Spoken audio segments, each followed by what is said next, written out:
तो दोस्तों अभी इस समय की बड़ी खबर ये है कि कॉकरोच जनता पार्टी ने अपने स्पोक्सपर्सन विजेता दाहिया को पद से रिलीव कर दिया। उनका एक वीडियो वायरल हुआ जहाँ पे वो प्रोटेस्ट के दौरान जब वो सब मार्च कर रहे थे, जंतर मंतर से पार्लियामेंट पे जा रहे थे, तो उस दौरान वो बर्गर किंग में बर्गर खा रहे थे और कुछ लूज़ कमेंट उन्होंने प्रोटेस्टर्स के लिए करे। तो अब ये दिखाने की कोशिश हुई कि देखिए हम कितनी अकाउंटेबिलिटी को करते हैं कि अगर कोई हमारे एजेंडा से हट रहा है तो हमने उसको पद से हटा दिया, लेकिन ये अकाउंटेबिलिटी फिक्स नहीं करी है, ये अपना फेस सेविंग एक्टिविटी है। क्योंकि जब ऐसे, क्या आपको लगता है कि अगर ये वीडियो वायरल नहीं होता तो क्या सीजेपी इसका कोई एक्शन लेती? कभी भी नहीं लेती।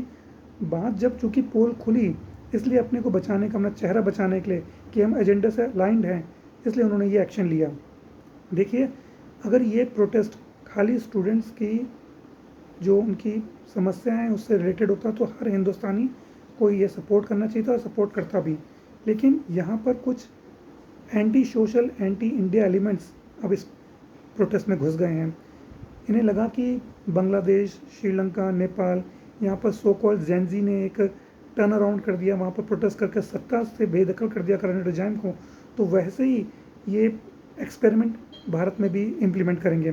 जैसे केजरीवाल और ये अखिलेश यादव और कांग्रेस के नेता राहुल गांधी वगैरह टाइम टू टाइम भड़काते रहते थे जेंजी को कि ये प्रोटेस्ट करें, तो इनके अंधे के हाथ लग गई बटेर। जैसे ये पेपर लीक हुआ तो अंधे के हाथ लग गई बटेर, इन्हें इस मौके का फ़ायदा उठाकर ये प्रोटेस्ट में घुस गए। अगर ये वाकई में स्टूडेंट प्रोटेस्ट होता तो क्या यहाँ स्टूडेंट के मंच पर नारे लगते कि नाम रहेगा सिर्फ अल्लाह का?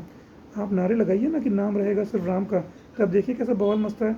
क्या यहाँ पर वो लोग भी शामिल होते जो कहते हैं कि कभी भी जम्मू कश्मीर भारत का अभिन्न अंग नहीं था, जो इंडिया को, भारत को illegal occupant of Jammu Kashmir कहते हैं, या वो लोग जो करोड़ों हिंदुओं की आस्था भगवान राम, उनका मजाक बनाते हैं, या एंटी ब्राह्मणवाद की बातें करते हैं। तो तमाम तरीके के लोग एंटी सोशल, जब इनका फार्मर प्रोटेस्ट पे नहीं चला या शाहीन बाग से नहीं चला, तो अब ऐसा इन्होंने मुद्दा ढूंढा जो हर कोई जिससे रिलेट करता है। बेशक मैं भी इस बात से रिलेट करता हूँ, अकाउंटेबिलिटी फिक्स होनी चाहिए, पेपर लीक नहीं होना चाहिए।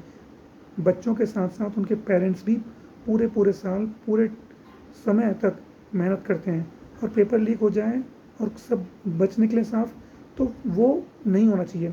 लेकिन सिर्फ आप ये कहें कि हम दंगा करेंगे, हम लोग राइट्स करेंगे, हम लोग प्रोटेस्ट करेंगे, कोई पर्टिकुलर मिनिस्टर इस्तीफ़ा दे, इस्तीफ़ा लेना ना लेना ये सरकार का काम है, प्रधानमंत्री का काम है।